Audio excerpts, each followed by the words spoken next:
Before you hit subscribe, I need you to understand something. What I'm about to tell you isn't public record. It can't be found in any federal database, any military archive, any FOIA request. Operation Black Timber was erased. Deliberately. Completely. And after you hear what happened in those woods, you'll understand why some missions are better off forgotten. My name is Evan Mercer. In October 2002, I was a senior operative with a federal task force that officially doesn't exist. We handled situations too sensitive for standard agencies, too complicated for clean resolutions, the kind of work where your family is told you died in a training accident if things go wrong. Black Timber came down as a priority assignment. 12 hours notice, minimal briefing, 6-person team, myself included. The cover story was simple. Investigate illegal logging operations and potential eco-terrorist activity in the Cascade-Siskiyou region of southern Oregon. Remote territory, mostly wilderness, low population density. But there were details in that briefing that didn't fit the cover story. Section Chief Harlow ran the pre-deployment. He stood at the front of the briefing room, overhead projector casting shadows across his face. The room smelled like stale coffee and recycled air. "You're going dark," he said. No preamble. 72 hours. Radio silence except scheduled check-ins. Local law enforcement has been told to stay clear of your operational zone. I leaned forward. For illegal logging? Harlow's jaw tightened. There have been disappearances. 16 people in 8 months. Hikers. Forest Service personnel. 2 journalists who were covering the logging controversy. My team exchanged glances. Sarah Chen, our tech specialist, frowned. "That's not in the file." "Because it's not your primary objective," Harlow replied. "Your job is to locate and assess a site of interest. Grid coordinates will be provided on Insertion. Rules of engagement are defensive, only unless otherwise directed." Site of interest? Marcus Webb, our demolitions expert, scratched his beard. "That's vague." Harlow clicked to the next slide. Satellite imagery, dense forest canopy, a clearing marked with a red circle. "This area shows thermal and electromagnetic anomalies inconsistent with natural terrain. 2 previous reconnaissance teams were sent in. Neither reported anything conclusive before communications ceased." The room went cold. "Ceased?" I asked. "Equipment failure," Harlow said. "Too quickly. You'll have upgraded comm systems, redundant backups. You leave at 400. We flew into a small regional airport, 30 miles from the operational zone. 2 vehicles waiting. Standard gear plus some additions I hadn't requested. Radiation detectors, atmospheric samplers, something that looked like a handheld seismograph. "Anyone else think this doesn't smell right?" Garcia, our medic, muttered as we loaded equipment. "Nothing we do smells right," said Reeves, our tracker. He was ex-Army Ranger, quiet, efficient. He checked his rifle with practiced ease. Just do the job. The drive took 3 hours on deteriorating roads. Paved turned to gravel, turned to dirt. The forest grew denser, darker. By the time we reached the staging point, the canopy was so thick that noon looked like twilight. We parked the vehicles in a concealed position and moved on foot. Standard patrol formation. Reeves on point. Me and Chen in the middle. Webb and Garcia covering our 6. Thompson, our communications officer, stayed close to me, monitoring frequencies. The silence hit me first. Not peaceful quiet. Absence. No bird song, no insects, no wind through the trees. Just our footsteps crunching on decades of dead pine needles. "Anyone else notice we haven't seen any wildlife?" Garcia whispered. "Logging operations scare off animals," Webb offered. But his tone said he didn't believe it. 3 hours in, Reeves raised his fist. We froze. He pointed ahead. Through the trees I could see them. Tents, 4 of them. Military style, but no markings. They looked recently used. Rain covers still tied down. No visible weathering. But no people, no sounds. No equipment visible outside. I signaled the team to fan out. We approached tactically, weapons raised. My heart hammered against my ribs. The air smelled wrong, metallic, like copper and ozone. The first tent was empty. Sleeping bags laid out, but not slept in. MRE wrappers on the ground, dates stamped 6 weeks prior. Fresh supplies, Chen noted. They left recently. The second tent had equipment, laptops, radio gear, all powered down. Chen crouched, examining a laptop. Government issue, but the serial numbers are filed off. Who files off serial numbers on federal equipment? Garcia asked. Nobody answered. The third tent made my skin crawl. It was larger, set up like a field lab. Tables with instruments I recognized, spectrometers, sample containers, analysis equipment, but also things I didn't recognize. Devices with readouts in languages that weren't English, symbols that looked almost organic, and in the center of the tent, bolted to a table, was a recorder, reel-to-reel, old technology, analog. The tape was still loaded. "Should we play it?" Thompson asked. I reached for the play button. The reels spun. Magnetic tape hissed. Then a voice, calm, clinical, male. Day 47. Site remains acoustically active. Subjects continue to respond to frequency modulation in the 12 or 18 Hz range. Behavioral patterns suggest coordinated intelligence, though no individual specimens have been successfully isolated. Recommendation: increase sonic barriers before attempting extraction protocols. The tape continued. Note: personnel are advised to maintain minimum safe distance of 50 meters from Aperture threshold. Dr. Kessler violated protocol this morning. He claims he heard his daughter calling from inside. His daughter died in 1987. The tape cut out. Static. Then breathing. Heavy. Wet. Then a sound I'll never forget.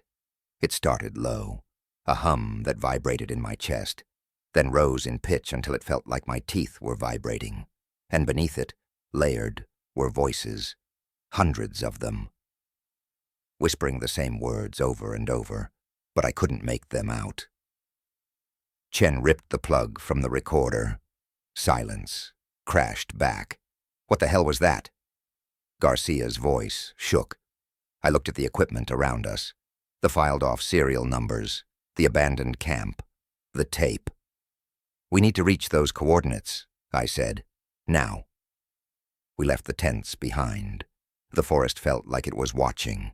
Every shadow seemed to move. Every snap of a twig made us turn, weapons up. Hearts racing. Reeves checked his GPS. 2 clicks northwest.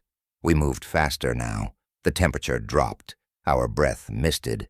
In October, in Oregon. It shouldn't be this cold. That's when I saw the trees.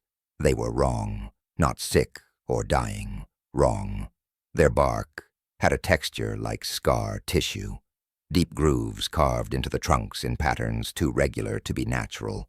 Spirals, concentric circles, and in the center of some trees, perfectly circular holes, maybe 8 inches in diameter, drilled straight through. "Mercer." Reeves's voice was tight. He was looking at the ground. Tracks. Dozens of them. Footprints. Human. Barefoot. Leading deeper into the forest. But the pattern was off. The gate was too wide. The toe impressions were too long. And they were all walking in perfect parallel lines, like soldiers marching in formation. "They're fresh," Reeves said. "Maybe hours old." Sarah Chen knelt, pulling out her atmospheric sampler. She took readings, watching the display. Her face went pale. "Particulate count is off the charts. Biological material in the air. Spores, maybe. But the molecular structure. She looked up at me. It's not anything in my database. We wearing masks for this? Webb asked. Too late now, Garcia muttered. We've been breathing it for hours. The GPS beeped. We were close. Another kilometer. The terrain started sloping downward. The trees grew even denser here. The canopy so thick that we needed flashlights, even though it was only mid-afternoon. Then the ground changed. Concrete. Cracked and overgrown, but definitely man-made. A path. We followed it down. The air grew colder. That metallic smell intensified, and beneath it, something organic, rot, but not decay. Something alive that smelled like death. The path led to a clearing, and in the center of that clearing was a structure. It wasn't a building, not exactly. More like something had been built, then deliberately buried, then partially excavated.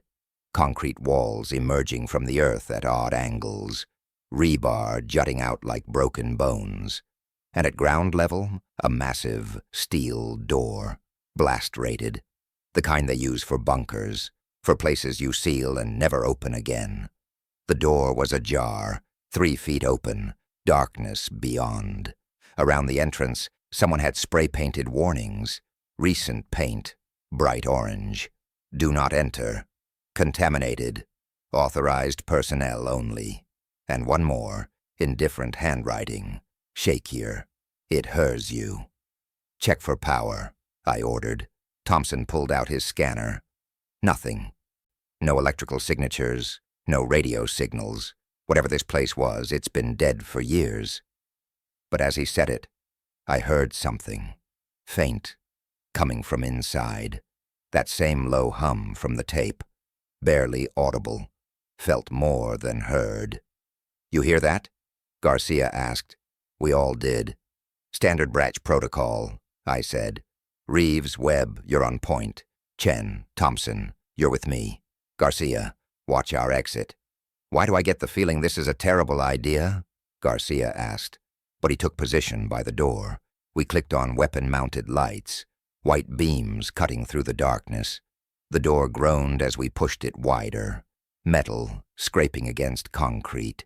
The sound echoed inside. Deep, cavernous. The interior was a corridor, concrete walls, institutional, Cold War architecture, lights hanging from the ceiling, long dead. Our footsteps echoed. Water dripped somewhere ahead. The temperature was at least 20 degrees colder than outside. The walls were marked, stenciled lettering. Sector B7, authorized access only. Biocontainment protocol in effect. Biocontainment, Chen whispered. What were they doing here? We passed doorways, offices, labs, all ransacked, papers scattered, equipment overturned, but no bodies, no blood, just signs of panicked evacuation. A chair knocked over, a coffee mug still on a desk, contents long evaporated. Then we found the first recording station, a small room with windows looking into a larger chamber. Inside, recording equipment, reel-to-reel players, oscilloscopes, and speakers, massive ones, industrial grade, pointed down into the larger chamber. Chen examined the equipment. This is acoustic research gear. High-precision frequency generators. They were broadcasting something. Or listening, Thompson added. He pointed to microphones mounted in the ceiling of the larger chamber, directional arrays for capturing specific sound sources. I moved to the window. The larger chamber was vast, easily 100 feet across, amphitheater-style seating descending toward a central floor. But the floor itself was wrong. It wasn't concrete. It was organic, dark, covered in a substance that looked like moss but moved. Slow, rhythmic, pulsing, like breathing. And in the center of that floor was an opening, circular, maybe 10 feet wide, a hole descending into darkness so absolute that our lights couldn't penetrate it. That's the aperture, I said. remembering the tape. Whatever they were studying, it came from down there. The humming grew louder. My vision swam. For just a second, I could swear I saw shapes moving in the amphitheater. Silhouettes, dozens of them, standing in the seating rows, watching. But when I blinked, they were gone. "We need to document this," Chen said. She started taking photos. Her camera flash strobed the room. Each flash revealed more details, scratches on the walls, long gouges, like fingernails, thousands of them. "They were trying to get out," Webb said quietly. "Or keep something in," Reeves countered. A sound echoed from deeper in the facility, metal scraping, rhythmic, deliberate. We froze, weapons up, lights pointed at the corridor leading further into the complex. "Contact," Webb whispered. The scraping stopped. Silence. Then a voice, distant, female, singing. "Hush, little baby, don't say a word." My blood turned to ice. That was Chen's voice. But Chen was standing right next to me, eyes wide with terror, mouth closed. "Mama's gonna buy you a mockingbird?" The voice came from everywhere, the walls, the ceiling, inside my head. "And if that mockingbird don't sing." Movement in the corridor, fast, low to the ground, something crawling. Our lights caught it for just a second. Pale, hairless, humanoid but wrong. Too many joints, arms bent at angles that shouldn't be possible. Then it was gone. Disappeared into a side passage. "Fall back," I ordered. "Now." We moved, fast but controlled, back through the corridor. The singing followed us, growing louder, overlapping, multiple voices now, all singing the same lullaby, all using voices from our team. Garcia's position came into view. He was still at the door, rifle raised, looking into the facility. "Did you find—" "Move," I shouted. We burst through the door. Daylight, the clearing. Garcia stumbled backward. "What happened?" "We're leaving," I said. "Back to the staging point. Radio for extraction." Thompson pulled out his comm unit, tried to raise base. Static. He adjusted frequencies. More static. "I'm not getting anything." "Keep trying." I looked back at the facility entrance. The door was closing, slowly, metal groaning. But nobody was pushing it.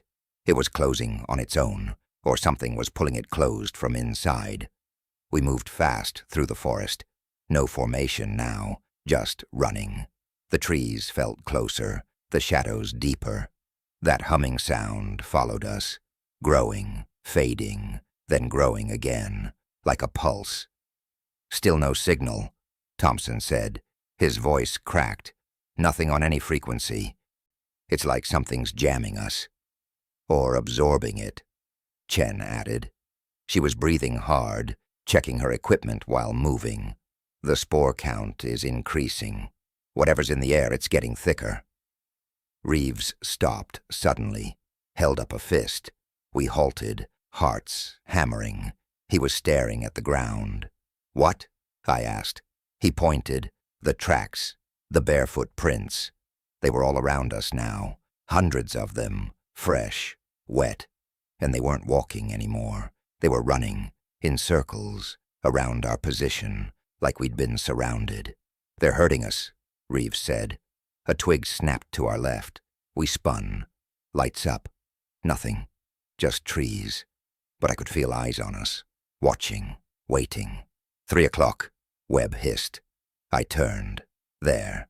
Maybe 30 yards out. Standing between 2 trees. A figure. Naked. Pale skin covered in dark streaks. It stood perfectly still. Head tilted at an unnatural angle. Staring directly at us. "Federal agents," I called out. My voice sounded weak, swallowed by the forest. "Identify yourself." The figure didn't move, didn't breathe. It just stood there, and slowly, its mouth opened, wide, wider than possible, jaw dislocating like a snake. That humming sound came out, loud, resonating. The trees vibrated, the ground beneath our feet trembled, and from that sound I could hear words, layered, overlapping. Turn back, turn back, turn back. My ears started bleeding, thin trickles of warmth down my neck. Chen dropped to her knees, hands over her ears. Garcia was screaming, but I couldn't hear him over the humming. Webb raised his rifle, fired, 3 rounds, center mass. The figure didn't react. The bullets hit. I saw impact, saw dark fluid spray. But it didn't fall. It didn't even flinch. It just closed its mouth. The humming stopped, and it tilted its head the other way, curious. Then it smiled. Too many teeth, all filed to points. Run, I said. Run. We scattered. No coordination, just pure survival instinct. I grabbed Chen, pulled her to her feet, pushed her forward. Behind us I heard Webb firing, full automatic. Then his screaming cut off abruptly. Webb, Garcia shouted. Don't stop, I yelled. The forest was wrong now. Trees that were 40 feet apart, suddenly only 10 feet.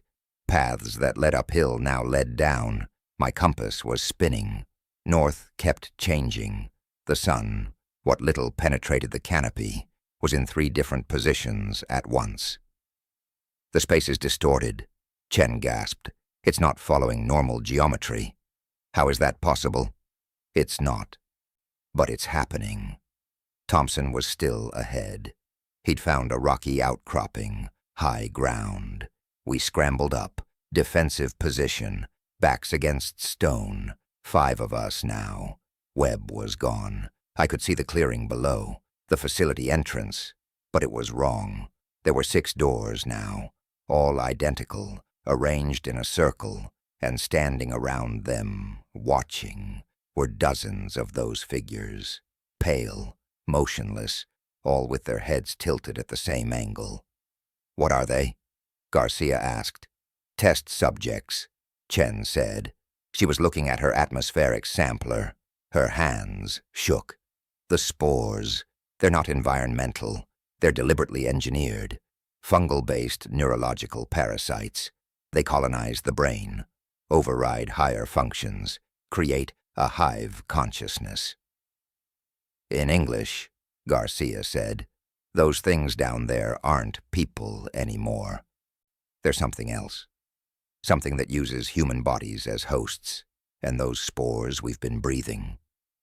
She looked at us. We're infected too, just early stage. The words hung in the air, heavy, final. How long? I asked. Based on exposure and concentration, 36 hours, maybe less. Depends on individual immune response. There has to be a way to... There isn't. Chen's voice was flat. Dead. This is military-grade bioweapon research. They designed it to be irreversible.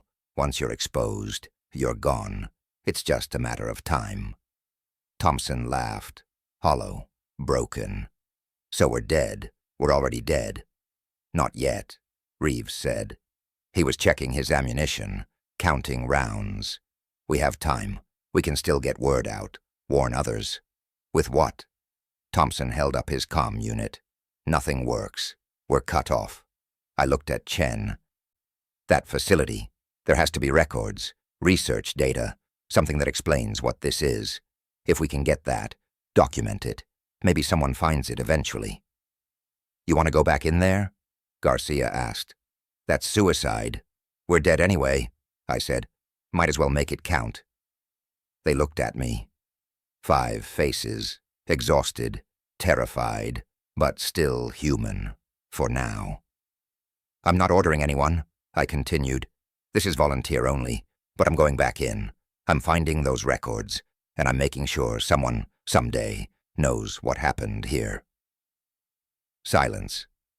Then Reeves stood, chambered around. I'm in. Chen nodded. Someone needs to interpret the data. Garcia sighed, checked his medical kit. Can't let you idiots die alone. Thompson stared at his useless comm equipment, then stuffed it in his pack. Let's go make this count. We descended from the outcropping. The figures around the facility doors watched. Didn't move, just watched. Like they knew we were coming, like they were waiting. As we approached, I realized the doors weren't separate entrances. They were the same door, repeated, reflected, the aperture inside the facility. It wasn't just a hole, it was bending reality, creating echoes, overlaps. We chose the original door, the one that had been open. It was closed now, sealed, but not locked. I pushed. It swung open with a groan. The corridor beyond was different, longer. The lights were on now, flickering, fluorescent, casting everything in sickly green. And the walls were breathing. "Stay close," I said. "Don't touch anything. Don't listen to the voices." We entered. The door closed behind us, final, complete. And from deep within the facility, something laughed. The corridor pulsed, walls expanding and contracting like lungs. The floor was sticky. Each step made a wet, peeling sound. Chen's atmospheric sampler was screaming warnings. The spore concentration inside was 10 times what it had been outside. "We're accelerating the infection," she said. "Being in here is making it faster." "How much time?" I asked. "Hours, maybe 6, maybe less." We moved deeper. The facility was alive now, fully awake. The lights flickered in patterns. The humming was constant, resonating through metal and concrete, through our bones.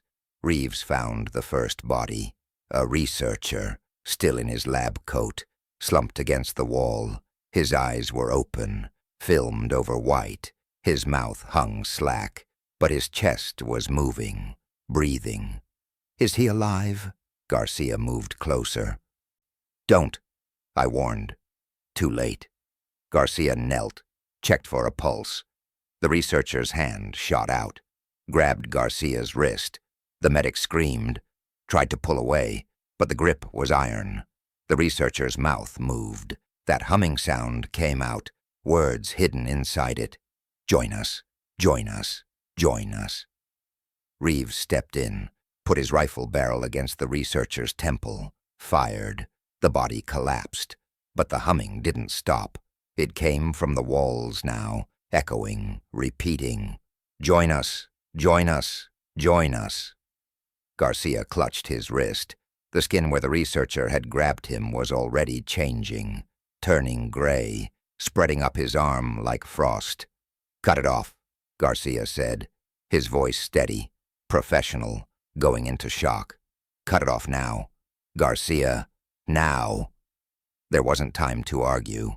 Chen pulled out her field knife. I held Garcia down.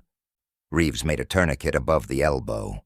Chen positioned the blade. Garcia bit down on his belt. The knife went through. 3 cuts. Bone was harder. Garcia's screaming echoed through the corridor, mixed with the humming, became part of it.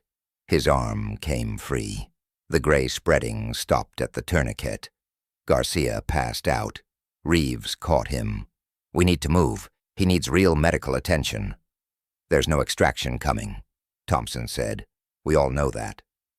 But we kept going, dragging Garcia between us, following the signs. "Research Division. Archive. Classified materials." We found it. A room. Vault door standing open. Inside, filing cabinets, computers, decades of research, papers pinned to walls, diagrams, anatomical drawings of human bodies undergoing transformation, stage by stage, breaking down, reforming, becoming something else. Chen went to the computers, started copying files. "There's terabytes here. Project Mockingbird. Started in 1967, acoustic warfare research. They were trying to weaponize sound, create frequencies that could incapacitate, control, or kill enemy combatants." "They succeeded," I said, looking at the diagrams. "Too well," Chen continued. "They discovered something in the testing, a frequency that didn't just affect humans. It opened something. They called it the Aperture, a resonance point in reality, and things came through." Things? They didn't have a name for them.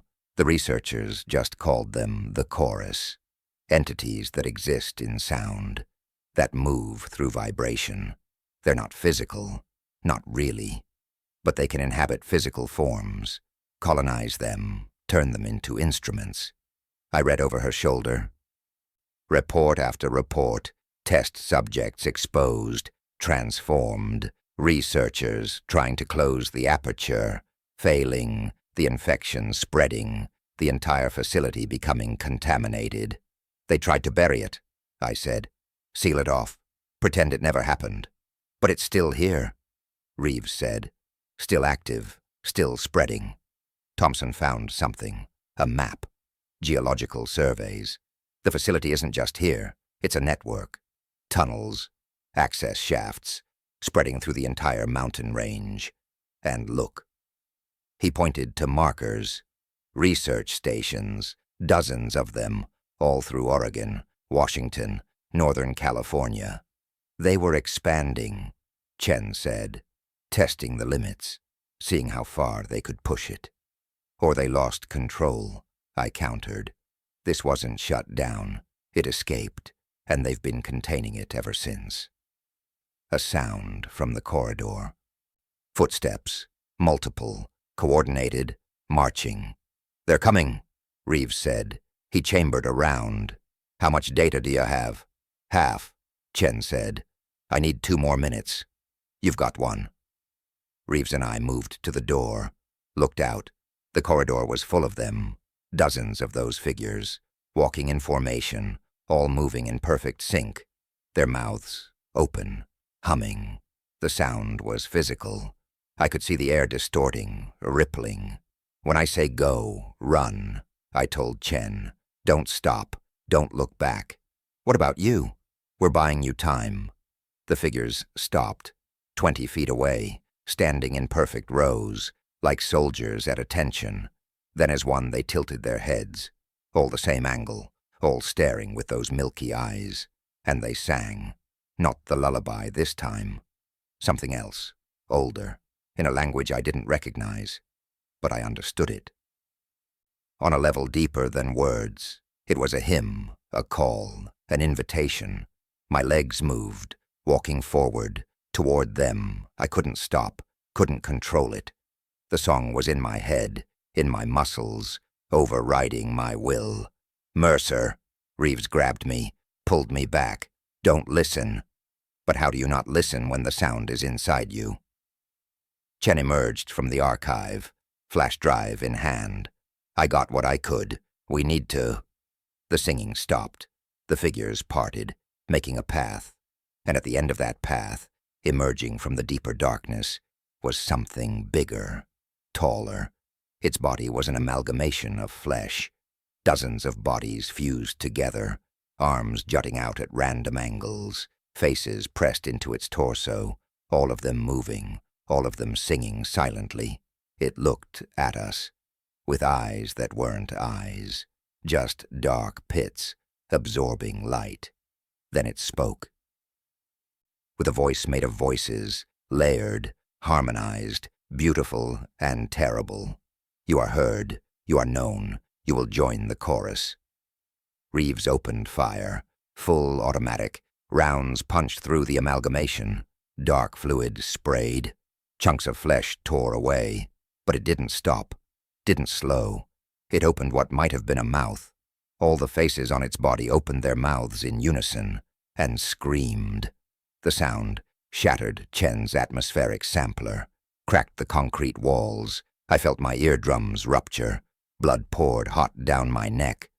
The world went silent except for a high-pitched ringing, but I could still feel the sound, vibrating through my bones, through my organs, shaking me apart from the inside. Thompson collapsed, convulsing, blood pouring from his eyes, his nose, his ears. His body jerked, once, twice, then went still, and slowly. Impossibly, he stood back up, but his eyes were white, his head tilted at that angle. He turned to face us, his mouth opened. That humming came out. Run! I couldn't hear my own voice. Could only feel my throat vibrating. We ran.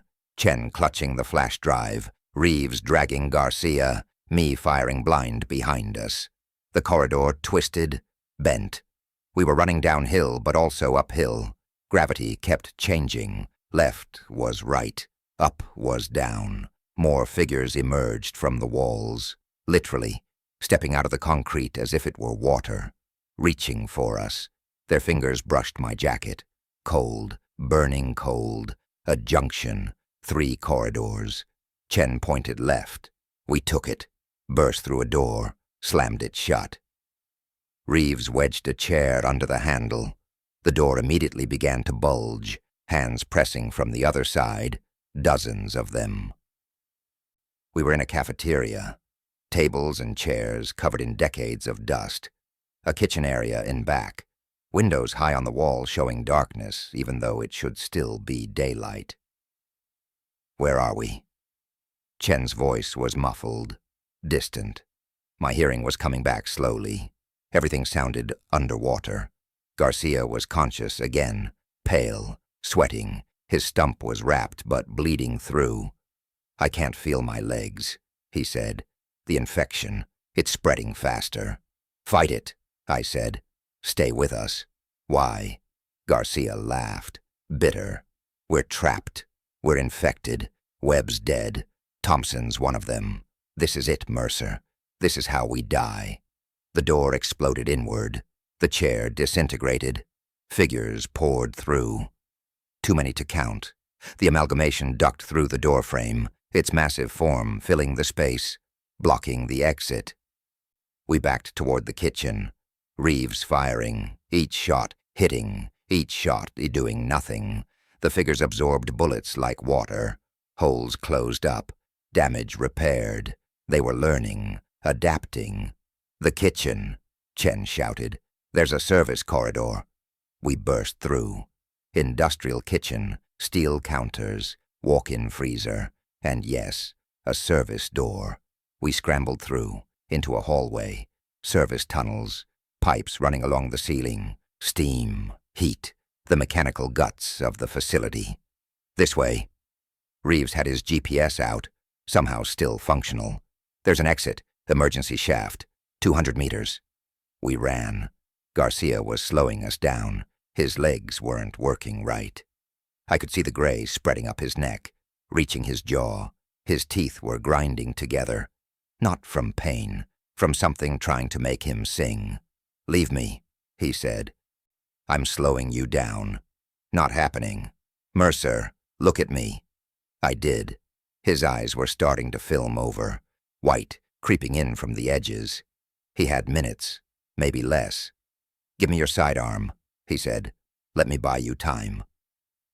I looked at Reeves, at Chen. They both nodded. Garcia was right.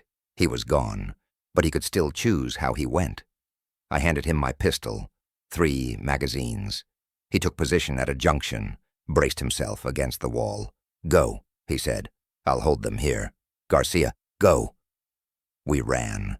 Behind us, I heard him start singing. Not the humming, the national anthem, loud, defiant, human, then gunfire, sustained, controlled, professional, then screaming, but still singing, still human, until he wasn't. The emergency shaft was ahead, rusted ladder leading up, daylight visible at the top, actual daylight, the exit. We climbed. Fast as we could, Chen first, then me, Reeves covering our ascent.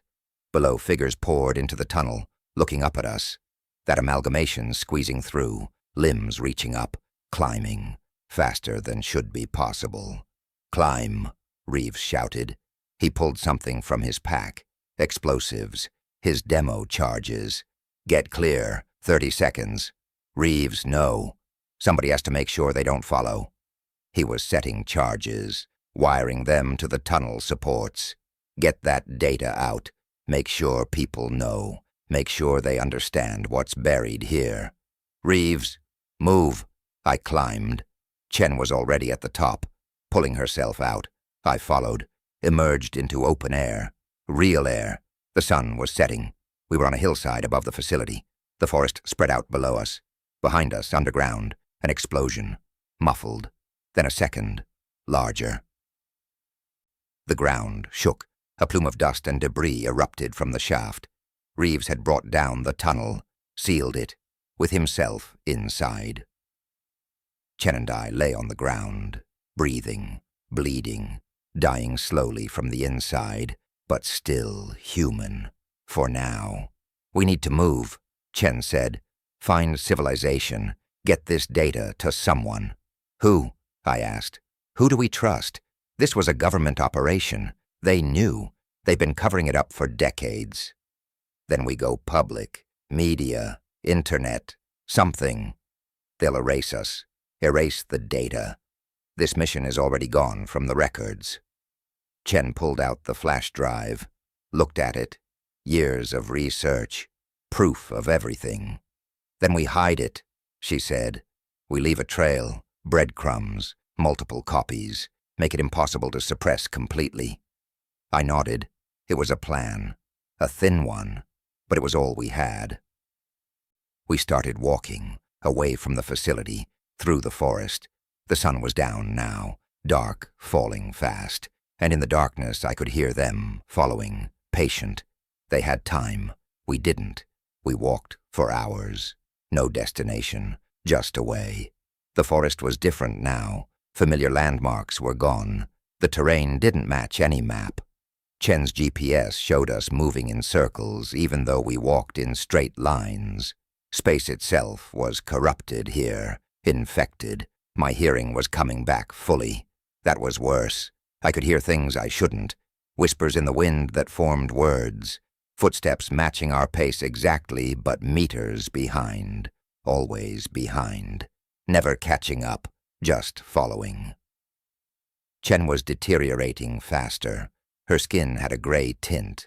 Her eyes kept losing focus. She'd stop walking and tilt her head. Listening. Do you hear that? She'd ask. Hear what? The music, it's beautiful. They're singing about home, about rest, about joining them. It's the infection. Fight it. I'm trying. But it's so loud now. Inside my head. Like there's a choir in my skull. We found a stream. Real water. Cold. Clean. We drank. Filled canteens. Splashed our faces. For a moment I felt human again. Then I saw my reflection. My eyes had white specks in them. Starting at the edges. Working inward. How long do we have? I asked. Chen checked her watch, stared at it for a long time. It's been 14 hours since initial exposure, heavy concentration for 6 hours. Based on the research data, we have 12 hours left, maybe 18 if we're lucky. And then, we become like them. The chorus takes over. We'll stop being individuals, start being instruments, parts of a larger song. I looked at the flash drive on her belt. We need to get that data out, even if we don't make it. There's no out, Chen said. This whole area is contaminated. The forest, the soil, the water. Everything within 50 miles is part of the infection vector. Anyone who comes here gets exposed. It's a trap, a lure. That's why the other teams didn't report back. They couldn't. By the time they understood what was happening, they were already part of it. So we're just going to die here? We're going to stop being here. There's a difference. A sound. Distant. Mechanical. An engine. Vehicle. We looked at each other. Hope. Dangerous hope. We ran toward the sound. Broke through tree line. Found a logging road. And there, a truck. Old pickup. Ranger service. Engine running. Driver's door open. But no driver. It's bait, Chen said.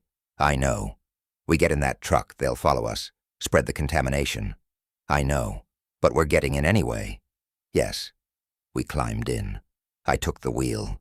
The keys were in the ignition. Gas tank full. Too convenient. Too perfect.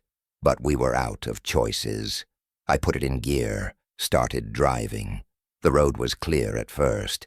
Then figures appeared, standing at the edges, watching. Not interfering, just watching, counting, marking, remembering our faces.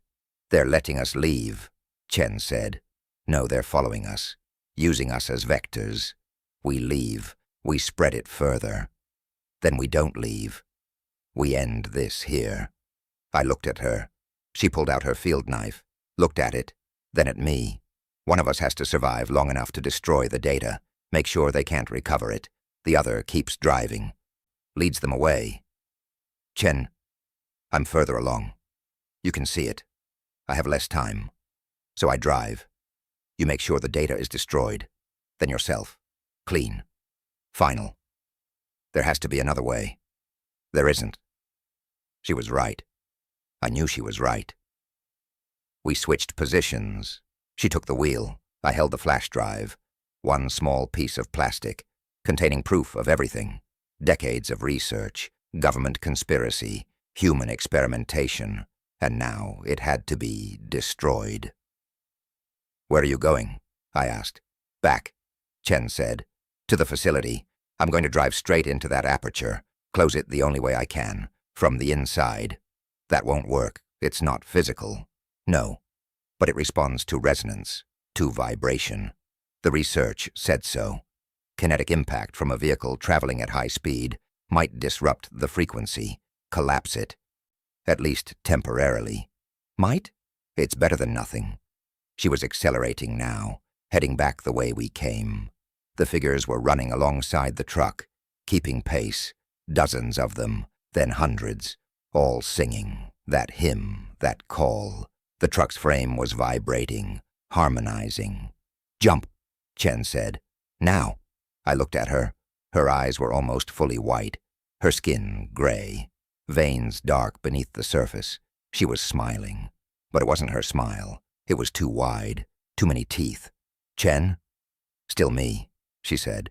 "Mostly, but not for long, so jump, before I'm not me anymore," and I stopped the truck.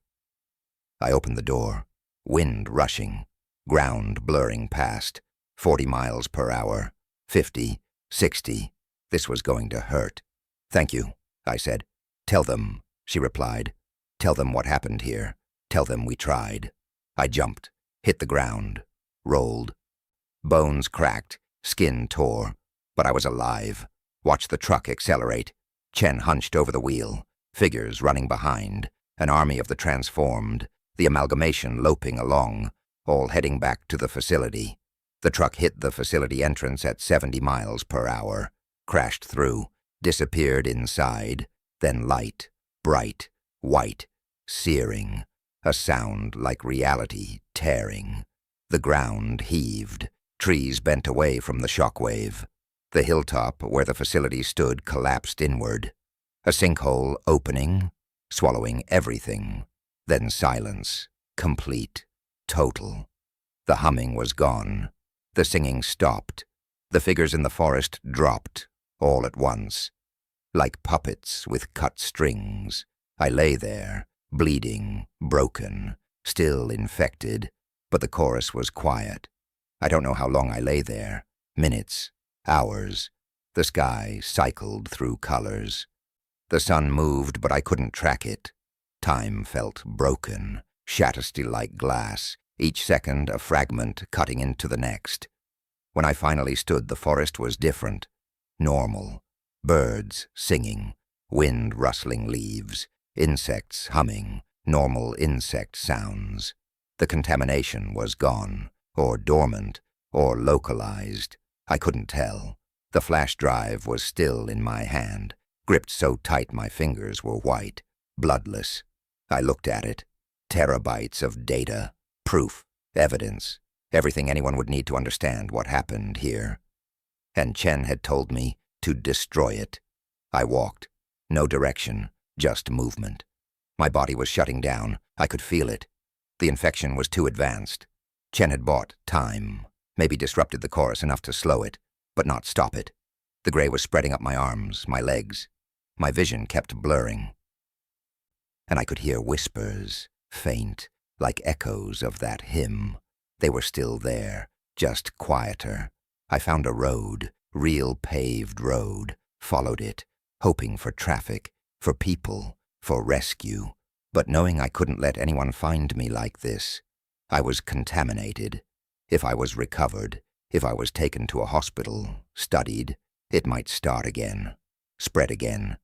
So I walked away from the road, into the woods on the other side, found a clearing, sat down against a tree, and took out my sidearm. 1 round left, saved it for this, for when the infection got too far, when I stopped being me. But first, the data. I pulled out my lighter, flicked it. Flame, real, warm, human technology, something from the normal world. I held the flash drive over it. Just needed to melt the circuits, destroy the information. Make sure Operation Black Timber stayed buried. My hand wouldn't move, wouldn't do it. Some part of me, the part that was still me, couldn't destroy the proof. Couldn't let everyone who died here be forgotten. Webb, Garcia, Reeves, Thompson, Chen, and all the others before us. The researchers, the test subjects, the victims. They deserved to be remembered. The truth deserved to survive. So I made a choice. Maybe the wrong one, maybe the right one. I don't know anymore. I found a hollow in the tree, old woodpecker hole, deep. I wrapped the flash drive in plastic from my pack, sealed it, placed it inside, covered it with moss, marked the tree, GPS coordinates, memorized, and then I walked away, found a cabin, abandoned, old hunting shelter, supplies inside, canned food, water, first aid kit, and a radio, old CB setup, still functional. I tried calling for help, got static, tried different frequencies, more static. Then a voice, male, official sounding, unidentified caller. This is a restricted frequency. Identify yourself. This is Federal Operative Evan Mercer, a code name Black Timber. I need emergency extraction, multiple casualties, mission compromised. Silence. Long silence. Then, negative. No operation by that designation is on record. Identify yourself properly, or clear this channel. I'm telling you the truth. October 2002, Cascade-Siskiyou region, covert task force. We were sent to investigate. Sir, you need to stop. There is no operation matching that description. If you're experiencing a medical or psychological emergency, I can route you to local services. Listen to me. There's a buried facility, biological contamination. It's still active.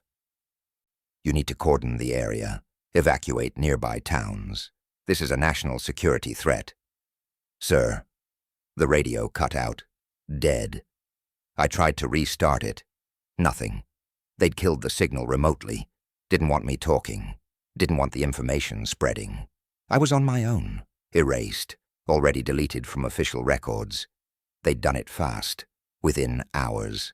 That meant they were monitoring. Knew the mission had failed. And rather than rescue us, they'd decided to contain the problem by burying it. Again. The infection was accelerating. I could feel myself slipping. Hours left. Maybe minutes. My reflection in a cracked mirror showed eyes almost fully white. Skin gray. Veins black. I looked like them. Like the figures in the forest. But I wasn't singing. Not yet. Still silent. Still me. Barely. I wrote everything down. Everything I could remember. Names, dates, locations, details about the facility, the research, the chorus, the aperture, all of it, crammed onto paper, messy handwriting, getting worse as the infection progressed, some words barely legible. And at the end, I wrote instructions, where to find the flash drive, GPS coordinates, description of the tree, the hollow, how to access the data, who to trust, or rather, who not to trust. Government agencies were compromised. This had to go public. Multiple sources, media, internet, everywhere at once. I sealed the pages in plastic, put them in a lockbox I found in the cabin, and I left it somewhere it would be found, eventually. Hidden, but not buried. Placed where searchers or hikers or anyone who came through would see it. Bright red box on a trail marker post. Then I walked back into the forest, deep. Far from any roads or trails, found a ravine, steep, rocky, bottom filled with deadfall and shadows. I stood at the edge, gun in hand, one round, quick, clean. End it before I'm not me anymore, before I become an instrument, a part of the chorus. But I hesitated. Some survival instinct, some stupid human hope that maybe I was wrong, maybe I'd beat it, maybe rescue would come. That's when I heard it, faint, distant, but clear, singing, the hymn, multiple voices, coming closer. They were still here, still active. Chen hadn't destroyed them, just scattered them, and they were reforming, regrouping, coming for me, the last member of Operation Black Timber, the last loose end. I turned to face them, not running anymore, too tired, too far gone. The singing grew louder, closer, and then they emerged from the trees, dozens of them, walking in formation, perfect lines, their white eyes gleaming in the fading light. But they stopped, 20 feet away, formed a circle around me, waiting, and slowly they parted, making a path, and down that path came something new. It looked like Chen wore her face, her uniform, but wrong, too perfect, too symmetrical, no flaws, no scars, an idealized version, a mock-up, and when it spoke, it had her voice, but layered, multiple Chens speaking simultaneously, harmonized. Mercer, you're the last, the only one still resisting. I'm not joining you. You don't have a choice. The spores are in your blood, your brain. You're already one of us. You're just fighting the inevitable. Then I'll fight until I can't. The Chen thing tilted its head. Curious. Why? What's the point? You're in pain, dying. We're offering peace, unity, purpose. The chorus is eternal, beautiful. You'll never be alone, never afraid, never suffering. Because I'm human, and humans suffer. That's what makes us real. Humanity is chaos, discord. We are harmony. Harmony is just another word for control. It smiled. Too many teeth. You left the data. Hidden, but recoverable. Do you really think that was wise? Do you think exposing this will stop it? The chorus has existed for millennia. Long before your government found us. Long before this facility. We've been here all along. In sound, in vibration, in the spaces between frequencies. Your species discovered us, opened a door, but the door was always there, waiting. Then why hide? Why use the government as a cover? Because humanity isn't ready. Not yet. You're discordant, conflicted, but you're learning, slowly, generation by generation. You're beginning to harmonize. Technology, communication, global networks. You're building the infrastructure for us, creating the means for the chorus to spread. And when you're ready, when enough of you are singing, we won't need to hide anymore. That's decades away, centuries maybe. We're patient, and we're everywhere, every city, every town, wherever there's sound, we exist, waiting, growing, converting. Operation Black Timber was just one note, one small addition to the symphony. I looked at the figures surrounding me, dozens of faces, all blank, all lost, people who'd been like me once, federal agents, researchers, hikers, victims, now just instruments. I won't let you win, I said. You already have. The Chen thing stepped closer. You left the data intact, thinking someone would expose the truth. But the truth will only create fear, and fear will create curiosity, and curiosity will bring more people here, more exposure, more conversion. You didn't leave evidence, Mercer. You left bait. The words hit me. Hard. True. I'd doomed others by trying to warn them. The data would lead people back here, to this forest, to the facility, to the Aperture. Even collapsed, it was still active, still leaking, and I'd created a roadmap directly to it. "No," I said. "No, You tried to be a hero, but you became our herald instead. Thank you." The singing rose, all the figures. One voice. I could feel it in my chest, come in my skull. My mouth opened. Not my choice, not my will. And sound came out. The humming, the harmony. I was singing. I raised the gun, pressed it against my temple. One round. End it now before I'm completely gone. My finger tightened on the trigger. The Chen thing moved. Faster than possible, grabbed my wrist, twisted. The gun fell. "You don't get to escape. You're ours now." My voice, still singing, but inside, I was screaming, fighting, clawing against the chorus. Some small part of me still human, still aware, trapped in my own body, watching myself transform, become them. And then I heard something else, underneath the hymn, a different sound, discordant, breaking the harmony, helicopter rotors, distant but approaching, fast. The figures looked up, the singing faltered, confused. The Chen thing released me, turned toward the sound, over the tree line, emerging from the sunset, military helicopters, 3 of them, black, unmarked. They circled the area, and then they opened fire, not on me, on the forest, incendiary rounds.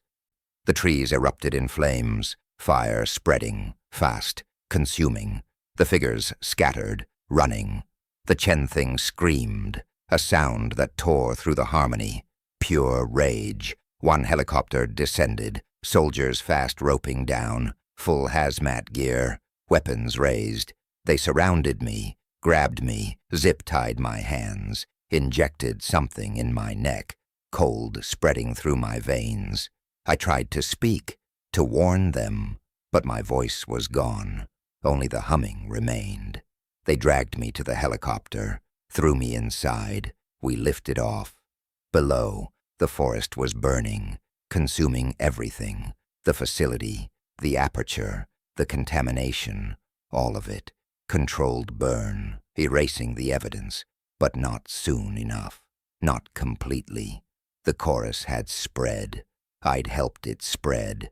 And these soldiers, they were infected now, too, just from proximity, just from hearing.